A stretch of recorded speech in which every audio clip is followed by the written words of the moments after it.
खरीदी और बिजली व्यवस्था दुरुस्त करने में वक्त लगेगा। उधार की बिजली से पिछली सरकार में प्रदेश चल रहा था। 5 रुपए प्रति यूनिट की दर से खरीदी गई थी बिजली। गड़बड़ियां करने वाली 10 कंपनियां ब्लैक लिस्टेड की गई हैं। बिजली चोरी रोकने के लिए 1500 करोड़ की योजना बनाई गई है। 3 विद्युत परियोजनाओं में विस्तार किया जा रहा है। समाजवादी पार्टी के प्रवक्ता राजेंद्र चौधरी का यह पूरा बयान आया है और विरासत में मिली है यह समस्या। बेतहाशा बिजली खरीदी गई पिछली सरकार में, जिसकी वजह से 25,000 करोड़ की देनदारी हो गई। बिजली व्यवस्था दुरुस्त करने में अभी थोड़ा वक्त और लगेगा।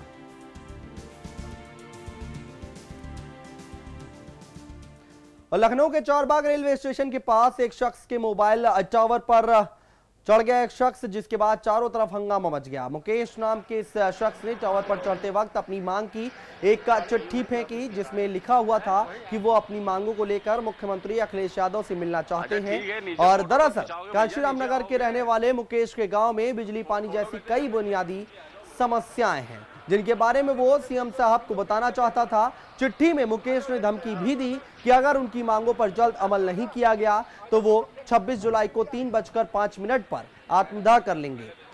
वहीं मामला राजधानी का होने के नाते प्रशासन के हाथ पांव फूल गए और आनंद फानन में पूरा प्रशासनिक अमला मौके पर पहुंचा और जैसे तैसे भरोसा दिलाकर मुकेश को टावर से नीचे उतारा गया।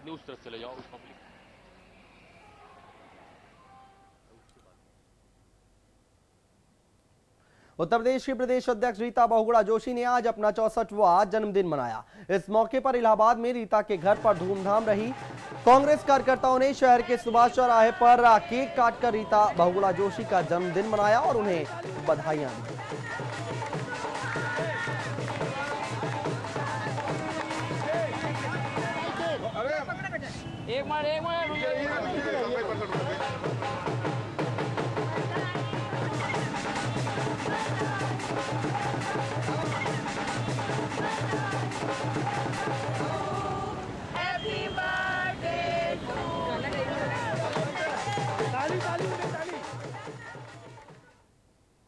इलाहाबाद की नवनिर्वाचित मेयर अभिलाषा गुप्ता ने दावा किया है कि शहर में महाकुंभ के दौरान सभी जरूरी इंतजामात किए जाएंगे ताकि श्रद्धालुओं को किसी भी तरह की समस्या ना हो। अभिलाषा गुप्ता ने कहा है कि इन दिनों कुंभ के लिहाज से जरूरी तैयारियां की जा रही हैं और साफ सफाई के इंतजाम किए जा रहे हैं। इसके अलावा जगह जगह श्रद्धालुओं की सहूलियत के लिए तमाम इंतजामात किए जा रहे हैं। ये हम लोगों के लिए एक बहुत बड़ी जिम्मेदारी और बहुत बड़ा भरोसा किया है जनता ने, और हम ईश्वर से प्रार्थना करते हैं और हमारी पूरी कोशिश होगी कि हमको जिस आशा से लोगों ने चुना है उस आशा पे पूर्ण रूप से हम खरे उतरें। शहर के जितने भी लोग थे उनका बहुत बड़ा एक समर्थन और प्यार मिला और ये जीत ऐतिहासिक जीत हुई, जिसमें 28 जो भी लोग थे उनकी पूरी जमानत जब्त हुई और ये लोगों का प्यार ही था, विश्वास ही था में हमारे ऊपर, जो इस तरह से उन्होंने सहयोग किया है। और कहीं ना कहीं नंदी जी के ऊपर जो प्यार था उसे भी दिखा लोगों के अंदर, जो मुझे मिला है। उत्तर प्रदेश के लोक निर्माण मंत्री शिवपाल सिंह यादव ने बारालोकपुर गांव में सड़क हादसे में शिकार हुए लोगों के परिवार से मुलाकात की। इस दौरान शिवपाल सिंह यादव ने परिवार के लोगों को सांत्वना दिया, साथ ही उन्हें राहत राशि के चेक भी दिए। शिवपाल सिंह यादव ने कहा कि हादसे के शिकार हुए लोगों को सरकार हर संभव मदद देगी।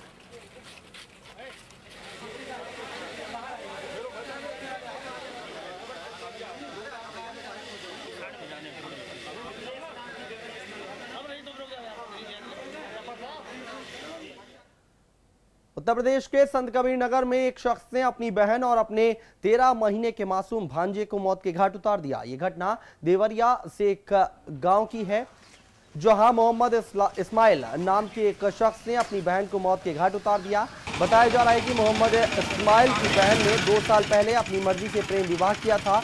इसी बात से मोहम्मद इस्माइल अपनी बहन से नाराज चल रहा था। पिछले दिनों मोहम्मद इस्माइल ने अपनी बहन को मां से मिलवाने के बहाने घर से बाहर लेकर आया और रास्ते में ही अपनी बहन और उसके 13 महीने के मासूम बेटे को मौत के घाट उतार दिया। वारदात को अंजाम देने के बाद आरोपी भाई फिलहाल फरार है। पुलिस ने इस मामले में केस दर्ज कर मामले की छानबीन शुरू कर दी है। पुलिस का दावा है कि आरोपी भाई को जल्द से जल्द गिरफ्तार कर लिया जाएगा।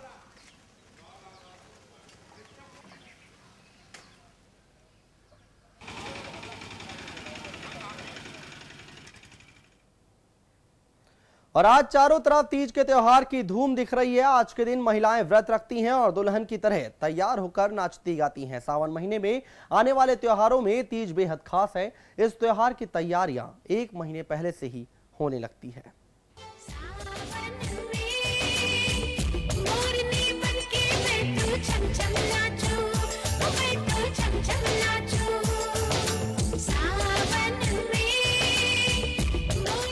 जी हाँ, रंगों से भरा सावन आ चुका है और अपने साथ लेकर आया ढेर सारे रंग और खुशियाँ। सावन के इसी रंग के साथ साथ आज तीज का त्योहार मनाया जा रहा है। आज का दिन पूरी तरह से महिलाओं का होता है। आज के दिन महिलाएं अपने पति की लंबी आयु के लिए निर्जला व्रत रखती हैं। तीज के त्योहार की तैयारियां 1 महीने पहले से चलती हैं। औरतें इस त्योहार के लिए तरह तरह के कपड़े, गहने, चूड़ियां और श्रृंगार से जुड़ी चीजें खरीदती हैं।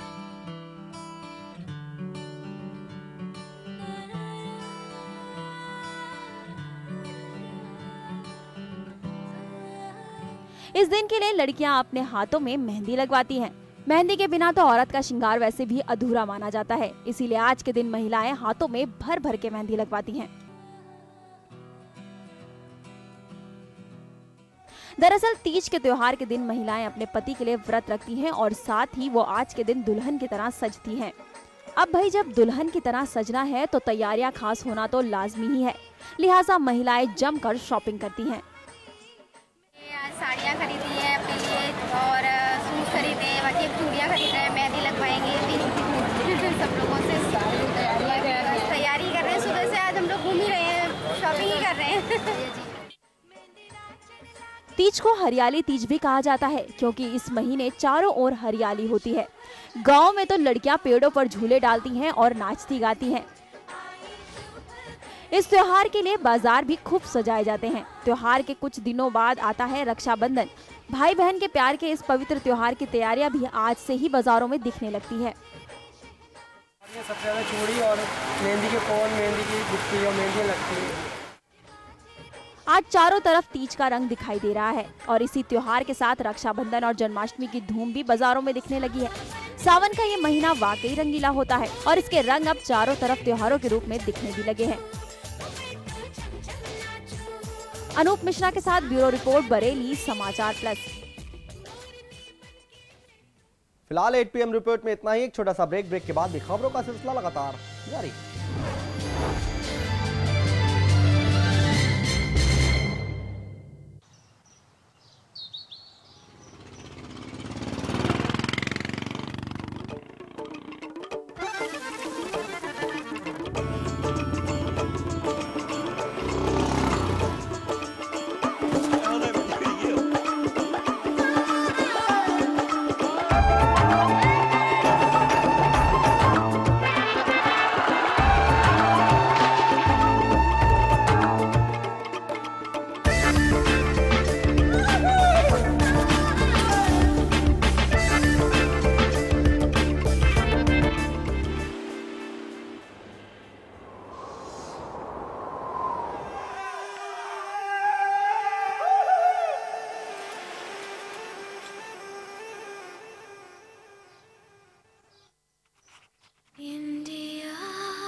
एक परफेक्ट इंजीनियर बनने से पहले, स्टॉक मार्केट में अपनी जगह बनाने से पहले, सॉफ्टवेयर प्रोफेशनल बनने से पहले, एक मल्टीनेशनल ग्रुप का सीईओ बनने से पहले, मार्केट के उतार चढ़ाव को समझा, मैनेजमेंट के कॉन्सेप्ट्स को समझा, एक परफेक्ट स्टूडेंट बना। मैंने डिग्री हासिल की। I studied at Quantum. At Quantum. At Quantum. At Quantum. Quantum Global Campus जिंदगी को दे नई दिशा।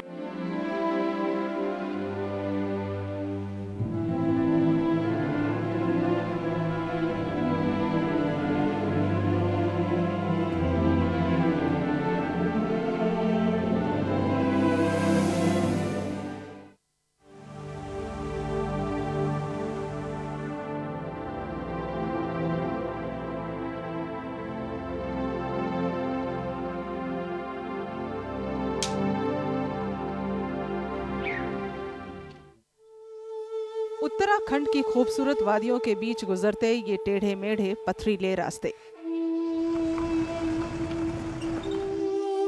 ये रास्ते आपको पहाड़ों की खूबसूरती का एहसास करा रहे होंगे। सच्चाई वो नहीं जो आपकी आंखों को दिख रही है, लेकिन इस सुकून के पीछे छिपा है एक ऐसा दर्द जिसने पहाड़ों की जिंदगी लगभग खत्म कर दी है। जी हाँ, विस्थापन का दर्द। एक कड़वी सच्चाई से रूबरू कराने निकल पड़ी समाचार प्लस की टीम। नमस्कार, आज के इस विशेष कार्यक्रम में हम उकेरेंगे उत्तराखंड के दर्द को। आखिर क्यों छोड़ना पड़ रहा है देवभूमि के युवाओं को मातृभूमि? आखिर क्यों वो मजबूर हैं सब कुछ छोड़कर चले जाने के लिए? आखिर क्यों रोटी की चिंता खत्म करने पर आमादा है उत्तराखंड से युवाओं को? तमाम ऐसे ही जलते सुलगते सवाल लेकर मैं श्वेता रंजन हाजिर हूं जागोरे में।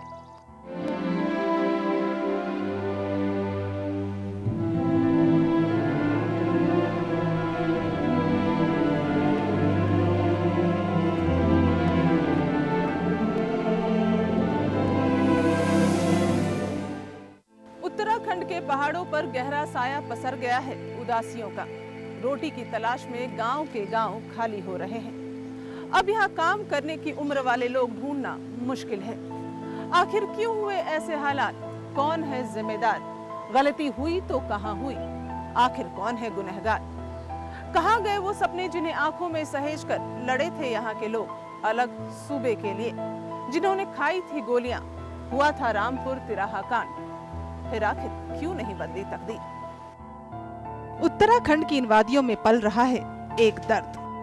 पूरे उत्तराखंड पर मंडरा रही है एक गहरे खौफ की परछाई। यहाँ रहने वाले लोग अपने ही हाथों उजाड़ रहे हैं अपना आशियाना। लेकिन क्यों? इस सवाल से पर्दा उठाने के लिए निकल पड़ी जागोरे की टीम। जागोरे की टीम ने सबसे पहले प्रदेश की राजधानी देहरादून से इस सफर की शुरुआत की। ये रास्ता जाता है गांव तिमली मानसिंह को। इन रास्तों पर गलत कदम की एक चूक आखिरी गलती साबित हो सकती है। एक वक्त था जब इन रास्तों पर चहल पहल होती थी, लेकिन अब ये रास्ते वीरान हैं। पहाड़ों के बीच से गुजरती ये पगडंडियां गवाह हैं उन मेहनतकश हाथों की, जिन्होंने पहाड़ों का सीना चीरकर रास्ते में तब्दील कर दिया। गुजरते रास्ते की, आप देख सकते हैं, गुजरते रास्ते की एक एक तस्वीर बयां करती है उन नौजवानों की मेहनत को, जिनकी ताकत और संघर्ष ने उत्तर प्रदेश के एक हिस्से को उत्तराखंड बना दिया। पथरीले रास्तों पर बढ़ते कदम जब तक जवाब न दे तब तक चढ़ते जाना है। सांसें चाहे तेज चलने लगे या घुटने चीखने लगे, चढ़ाई तो चढ़नी ही है, क्योंकि ऊपर पहाड़ पर एक गांव है, गांव तिमली मानसिंह। अक्सर आपने सुना होगा पहाड़ों की वादियों में रहते हैं मेहनत कश लोग, लेकिन मेहनत आखिर कब तक? अब यहाँ के लोगों की हिम्मत जवाब दे चुकी है। सांसें फूलने लगी हैं, अब हौसला खत्म हो चुका है।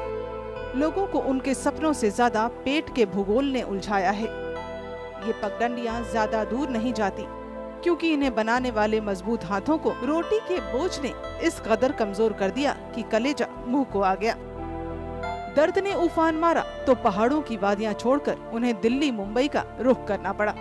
जी हाँ, रोजगार की टीस ने हिलोरे मारी तो पलायन अंतिम रास्ता दिखा। बेहद ही खड़ी और मुश्किल चढ़ाई के बाद अभी हम पहुँचने वाले हैं गाँव तिमली मानसिंह। उत्तराखंड की राजधानी से बहुत ही करीब है ये गांव, लेकिन सुविधा के नाम पर सरकार की ओर से कोई भी सुविधा संसाधन मुहैया नहीं कराया गया है। गांव के गांव खाली हो गए हैं, उनमें से एक गांव ये भी है। आपको दिखाते हैं कि कैसे ये गांव पूरी तरह से खाली है।